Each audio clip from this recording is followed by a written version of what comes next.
I was about 10 years old when I first stood in front of people in a public speaking event, and no prizes to guess where that was. It was in the first Rotary Club event back in India, and that was my first public speaking event. I was representing my school in an elocution contest that was conducted by the Rotary Club of Bangalore in India. So my memories of Rotary Club goes way back to more than over 3 decades. And ever since, I've always been curious about what the club does. And as destiny would have it, I'm here in front of you today. Quite earlier on, I haven't really found the time to be associated with people and do a lot of things that I wanted to do because I was so much caught up in the hustle and bustle of my corporate career and developing people within one organization after organization. I've worked with a handful of organizations across the GCC, and I've only realized that when you're encompassed within one entity, there's only so much you can do, but it's only when you step outside you see that the world is big and there are plenty of opportunities for us to see who we actually can be and unleash that potential that is within us. And I think that is an opportunity that everybody should actually explore once in your lifetime at least, the journey towards entrepreneurship. So while I talk about what I do and what we do at this brand called Immanuel Williams, I also want to let you know that I'm not here to talk about a brand or a business. I'm here to talk about a community. And what place better than the Rotary Club to do that? So thank you, Lulu, for having me today. And thank you for that wonderful introduction, Vinod. I think I owe it to you. And it's nice to see that you've set the bar too high. And I hope I can keep up with your expectations. So good afternoon, Rotarians and guests and everybody who's here this afternoon. I'm going to talk to you a little bit about the journey towards my enterprise, what we do and what we plan to do in the future, and how, as people who are contributing to the society by and large, we could have possible collaborations. And that is my intent of being here and giving you this presentation this afternoon. So, as an establishment, we cater to developing people. That is the core of what we want to do and what we do at the moment. So we do training, learning and development, coaching, one-on-one groups, etc. I am specialized in soft skills and leadership, and that's exactly where I come from. I've had teams of people about 15 as a leader, and I've worked across the GCC and the MENA for the last 15 years, and I bring to the table quite an enriching experience in terms of leadership and developing people. So I will take you across through what are the other ancillary functions that we have, and the premise on which I wanted to operate, or I still want to operate, is the fact that we would like to empower people across the world. And I have been in Bahrain for the last 7 years, loved this place, and I thought I should start from Bahrain because this place has given me so much more than what I thought it would when I came into this country. A tiny island, but as powerful as it can be, it touches your heart. I'm sure each one of us here who don't originally come from Bahrain and have relocated here would agree with what you see and what I say. Right, so what do we do in terms of our learning interventions? What do we want to educate people about is a few areas of expertise that I bring to the table, and that's what I'd like you to look at this afternoon. We do a lot to do with soft skills and hospitality.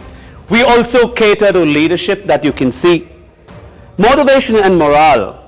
I believe that there's a lot of stories I can talk about from my own life experiences and from the experiences that I have garnered over the years and that I bring to the table with a lot of other people who have educated me and mentored me. And that's one thing that I'd like to say, because I think my own story is so inspirational. Coming from a family where I could not have dreamt about doing what I'm doing today or standing in front of you today.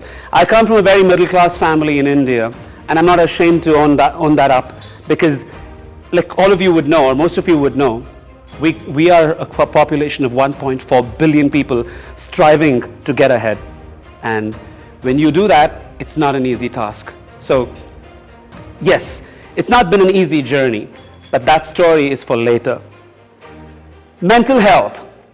I have realized one of the things that's not just close to my heart. I'm just a mental health advocate, but I've also seen the last 3 years the kind of stress that people are going through emotionally and mentally that need to be actually empowered. And when I was about 8 years old, I realized my mother suffered from anxiety and depression. Back then I did not understand the severity of what mental health issues or disorders could be, until I really started reading about it and educating myself. And the stress of the corporate started getting to me, and I started exploring the fact that there should be something to get this all right. And when I started reading about it, I just got to know there's so many people who are broken from within, and we're all trying to laugh and smile in front of everybody, but we're having our own stressful and strenuous journeys and pathways that we explore. And that is precisely why I thought that should be an area where I could tell people. So I brought in more therapists and mental health specialists and doctors to do webinars, etc., and educate people. And I'm a very great advocate of just telling people how emotionally resilient you've got to be in a very, very uncertain world that we are today in, right? So that is one area. So I always start my story by telling people I had a dream. All of us have dreams, right?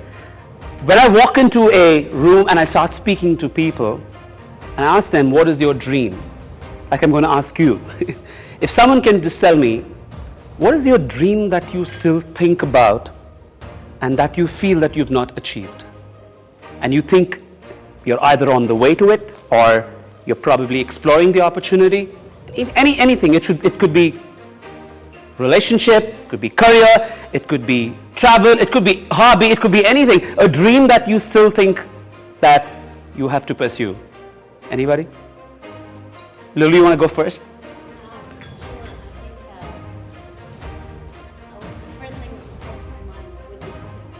Happiness. Wow. You touched upon the greatest thing that everybody is trying to pursue today, and I'm going to talk to you a little story while I end this presentation this afternoon about Pursuit of Happiness. If you've seen that movie by Will Smith, and it's a brilliant movie. Nonetheless, anybody else who would like to tell me there's a dream that you still want to pursue, that you're already on the way to achieving and you want to get there? Yeah, this is Robert. more mundane, Sure. say, than happiness. So I would still like to climb a certain mountain. All right. Okay. So you trek a lot, you walk a lot. Okay.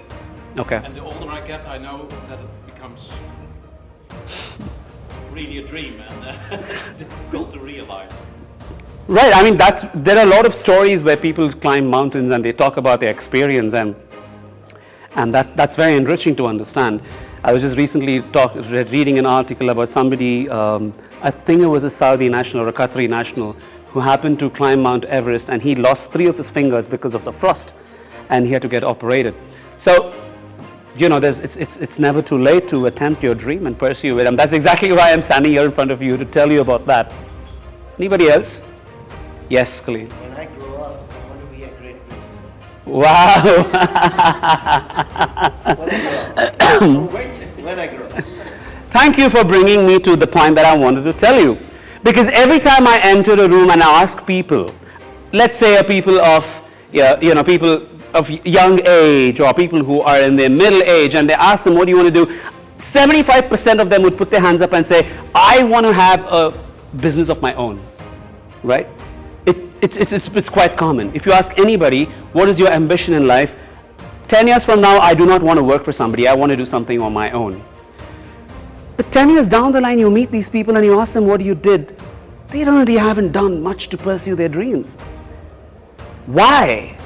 Why is it when 75% of a room tells you that I dream of doing something on my own, but why isn't that people don't really take that leap and go ahead, right? So I'm going to tell you a few things and struggles of why people don't really do that. I'm sure you already know that, but I'm going to tell you what my journey has taught me, and me talking to people and like-minded people and entrepreneurs of what are the challenges today in a, let's call, this is called the like we say ADBC, we now call post-COVID, pre-COVID. That's the kind of a world we refer to today, unfortunately. But yes, that is the fact we really cannot run away from. So my dream was to get my message out to the world, to empower people and to give people what they really need in order to nurture. And I operate on the principle that great leaders create more leaders. So if I could have a story and that empowers a lot of people, I have trained over 10,000 professionals in the 16-year career that I span, and at least there could be 10 different people who can share stories. And it was, ironically, he just bumped into my LinkedIn, but there's plenty of people who've shared their stories on my LinkedIn and my Instagram, my YouTube, and you probably would see if you go down that social media line that there's so many people who want to be empowered. That is the whole thing. And my dream was not just to have something on my own, but touch other people's lives through this own setup that I would want to have. And where did that come from? I would say, everybody says positive attitude and things like that. I'm not quite sure if you've heard of this term called servitude, right? We use this term when you develop an attitude of service, and that's not just an attitude or a trait, but that is what your character is molded about, where you want to serve people, where you want to give people. And this is often a term we use in hospitality to train people, because we don't want just people with positive attitude. We want people who can make service the core of their operatives. And that's exactly what servitude is all about. And how do you develop that servitude? Because not everybody is wired to serve other people. A lot of people want to be served, but how many people actually want to serve? Right? We all love it when we get attention, when we go back home and our partners and spouses are taking care of something and serving us. I mean, it's common for us to go home and say, can I have a cup of coffee or tea to your partners and spouses? And more so in my culture, it happens to be the woman who usually does that. But nonetheless, what I'm trying to say is service is there in our nature. It's about how you want to nurture that. So I'm just going to share a few pictures with you about where my journey has started and how it's come so far. So learning and development and coaching and talking to people, empowerment was always something that I wanted to do, and that's what I still continue to do. I've always liked helping children with education and giving back to the society. So I gathered a few friends of mine in the region and back in India, where we consistently contribute to children's education and raise money towards all of this. And one of the stories that I have shared on my social media was at the time of the peak of the pandemic, when people did not really have a lot of money to spare. We raised about 7,000 BD and supported about 25 students in India for their university and college fees, because they were dropping out because their parents could not afford to send them to education. And these are the stories that make a difference to us. And I just quit my job last year, and I was looking for jobs and opportunities, and I was thinking, what next? What's the next step? And in the middle of all of that, this friend of mine approached me from India and said, there's going to be about 50 odd students who are going to discontinue their studies this year. Do you think you can do something with your friends in your community? Because that's quite active on social media. So I said, is there something that we can actually do? And for my, it was a surprise when I reached out to people, and all my friends and even friends and contacts and people, everybody was willing to give the money to educate other people. And that for me was truly a blessing in disguise, because this was a time when everybody was tightening their pockets, and here I had at least 15 people who helped me with that kind of money, and 20 people odd.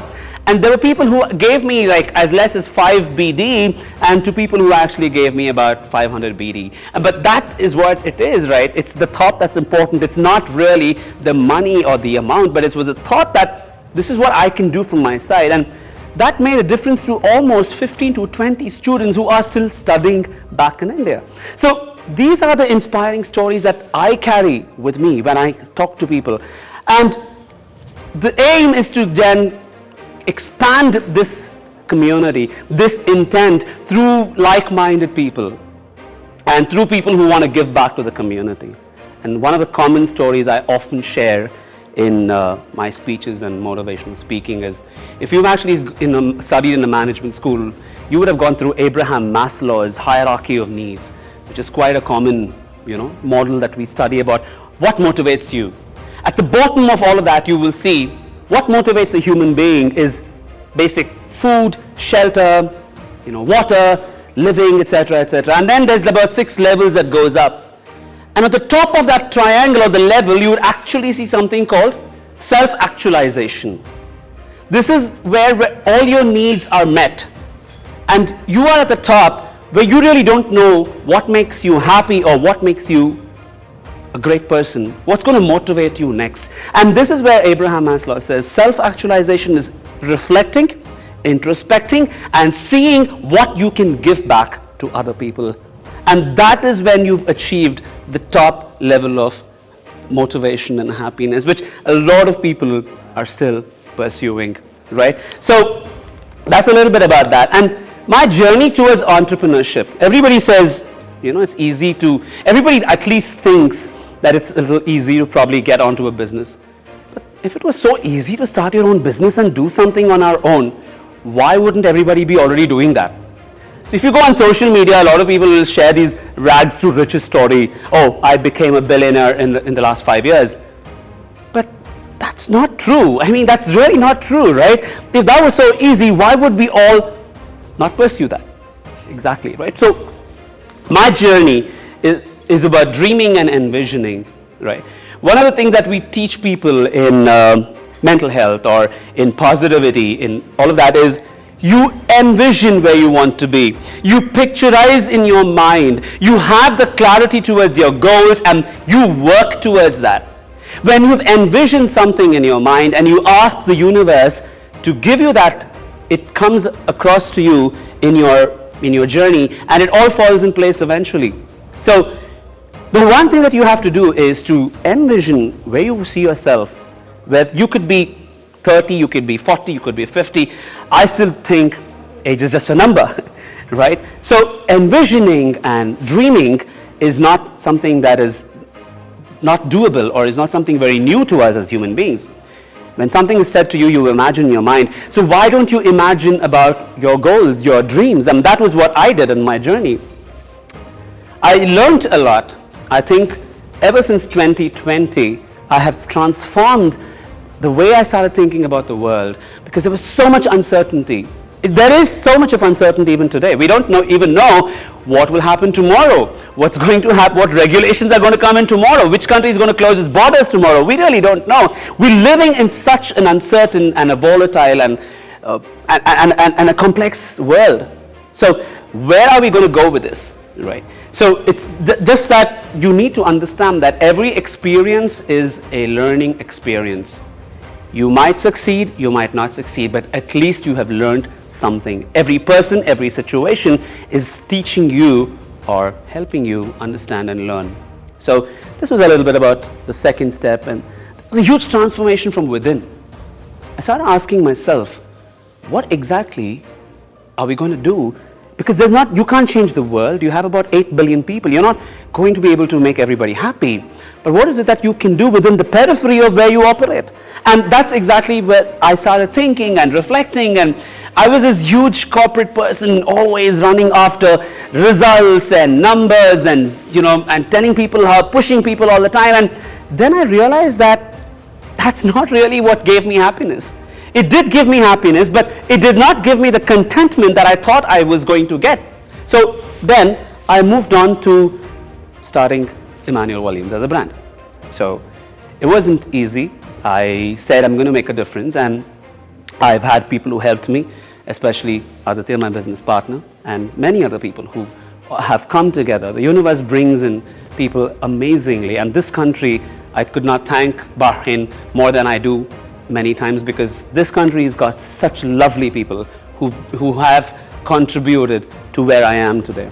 So what I'm saying is we all are evolving and we're learning. The only thing you can do is to teach other people your experiences, and by that you will learn yourself. So if I might ask you, how many of you have your own enterprises and how many of you are still working in another corporation? Anybody who's working over here? Still, right. Have you ever thought about doing something on your own? No? Yes.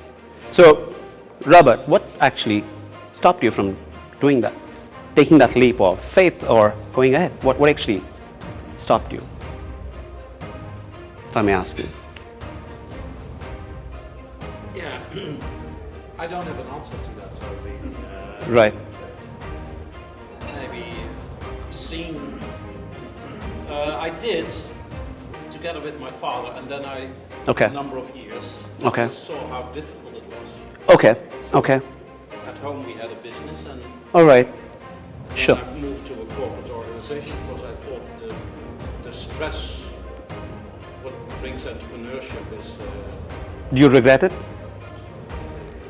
No, I think a lot about still trying something. Yeah. All right.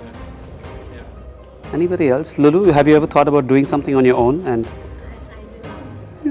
oh, you do already have a business. Okay. So I was just asking if you put your hand up. I actually thought you were working. So what I want to discuss with people is why people don't move forward with those dreams, right? So there are fears of different sort that comes up to your mind, and the first one is a fear of failure.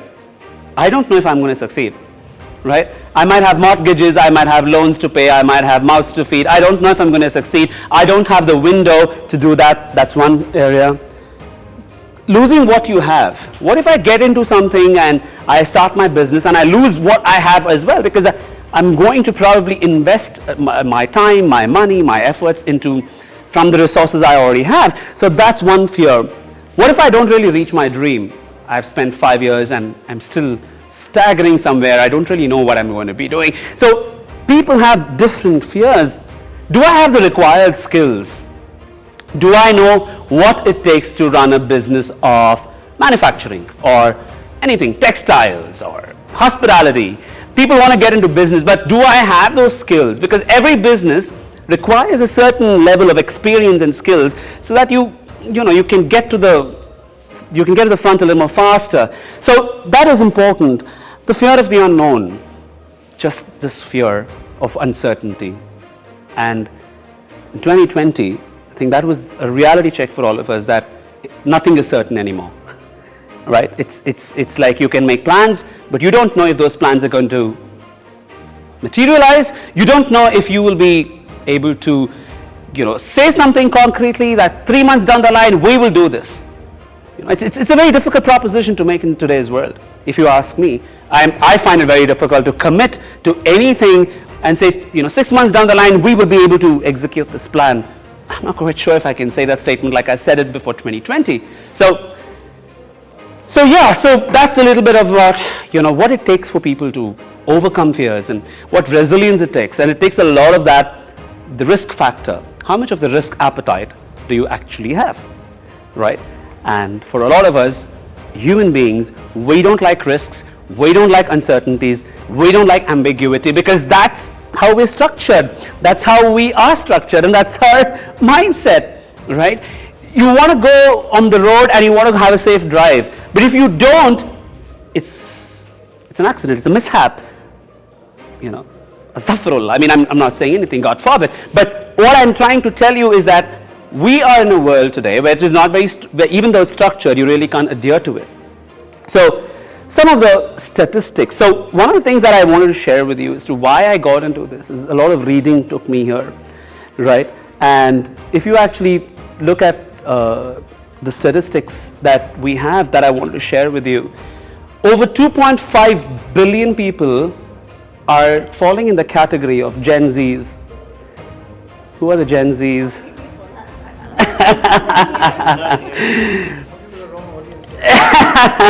No, I'll tell you why I'm telling you that, because if you statistics we have, I've actually gathered some articles from the internet that I wanted to share with you. There's so many people out there who are looking for a direction.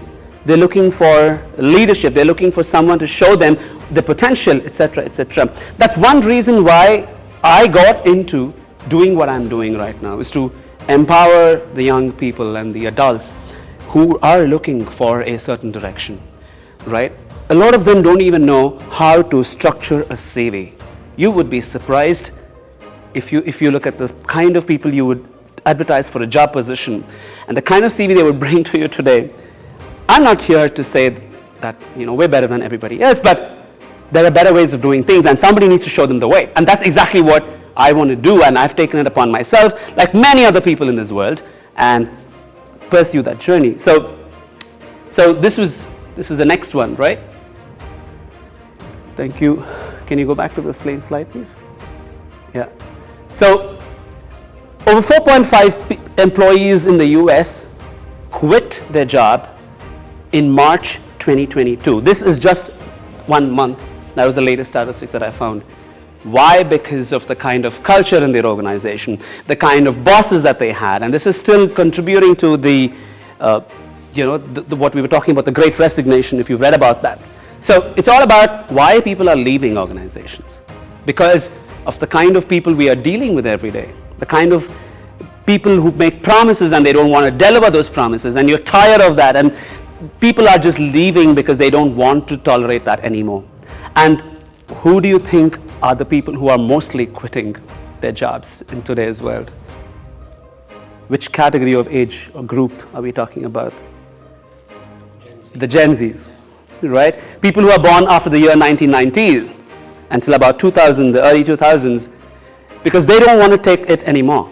They're not going to say, yes sir, yes ma'am for everything. They don't want that. They don't really care if they have a job or not. I'm not saying that is right, but I'm telling you what is a fact.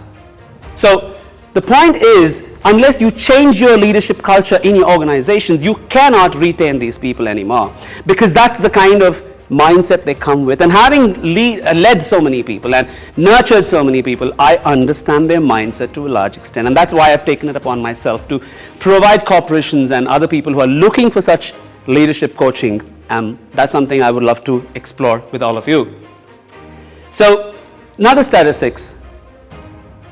Nearly 1 billion people, according to the World Health Organization, 1 billion people, that's almost 20% of the world's population, have got mental disorder, right?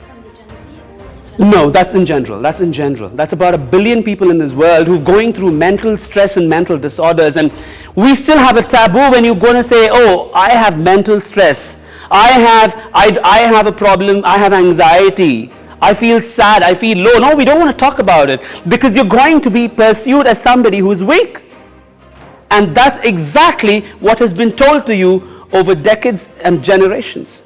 Sorry, we have in the meeting. So nearly 1 billion people are actually going through mental disorder, and most of them, over 90% of them, would never want to talk about it, because they think it is considered weak, you're going to be looked upon.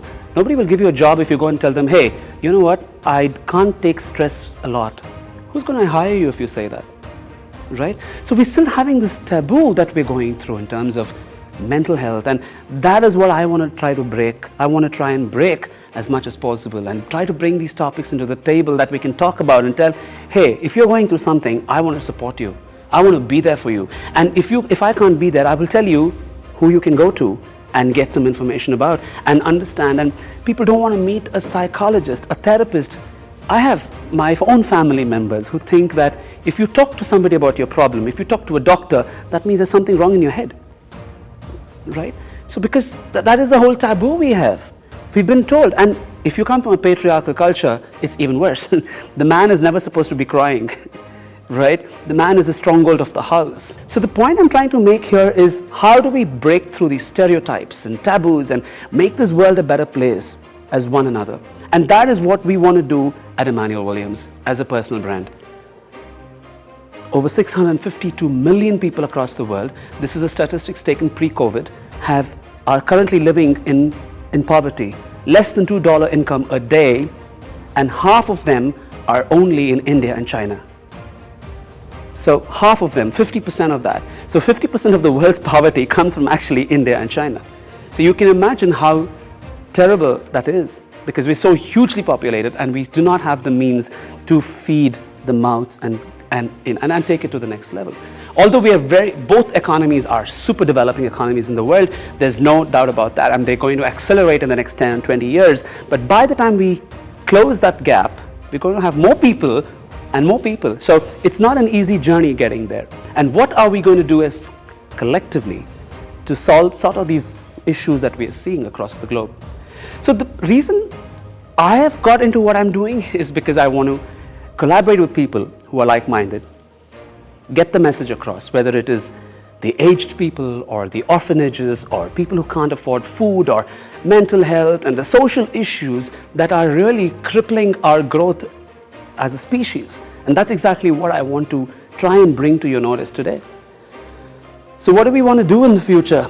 So we want to probably focus on these areas. We want to empower the society through our workshops, provide financial assistance like we've been doing the last few years through uncertainty, support children's education wherever possible. A lot of people have come ahead to do that, and provide assistance for the aged. That is an area we've still not explored, but we would like to do that in the future.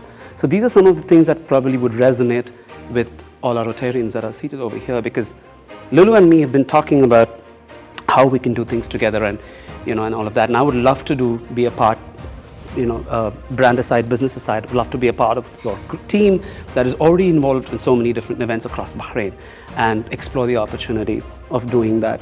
So these are some of the things that we would like to do. And like I said, we want a community. We don't want to. And I don't tell my organization is going to be a not-for-profit, because I believe that you need money to get things going. Otherwise, I'm going to be totally dependent on people to achieve my dreams, which I do not want to. I would want to be only partially dependent on people who are willing to take that leap. But nonetheless, I think you need money to do anything in today's world. Sorry. So, any questions? All of you are listening to me, but I'm not quite sure if I'm really making my points very clear or if I'm getting through to all of you. Go ahead. I just said that you're getting through to us very well. Thank you so much, Raj. So I'm going to just conclude by, sharing the story with you of a Nigerian businessman called Femi Otedola. I got a video from one of my fellow Toastmasters last week, and this video actually spoke about him, and this is a forwarded video, but I thought I should share the story with you. If you go back to Google and if you look who this guy is, he's one of the top 10 richest people in Africa. He's a Nigerian businessman, and he's extremely, extremely rich. He doesn't really know what to do with his money, that kind of richness. You would think, Africa, really? Because that's what you keep reading in the media, but yeah, he's actually one of the top 10 billionaires in Africa. So what I'm trying to tell you is about his story. So in a podcast, Femi was telling somebody had interviewed him, and they asked him, what is happiness to you? What brings you happiness? So Femi told him, listen, I have divided my life into 4 stages, and I want to tell you at each stage what I was going to do. Between my 20s and 30s, I actually thought happiness is a lot of money. I tried to make a lot of money. I worked very hard to make this money, and I made a lot of money. But when I reached that pinnacle of making a lot of money, I really did not feel happy. Then the next stage, people said, why don't you do something different, collect unique artifacts and souvenirs across the world and the biggest brands? So then he went on pursuing the next decade of his life. He spent on buying the best of the best cars and expensive watches and artifacts and keeping all of these things in mind. He still did not find happiness. And he said the third stage, people asked him to expand the business.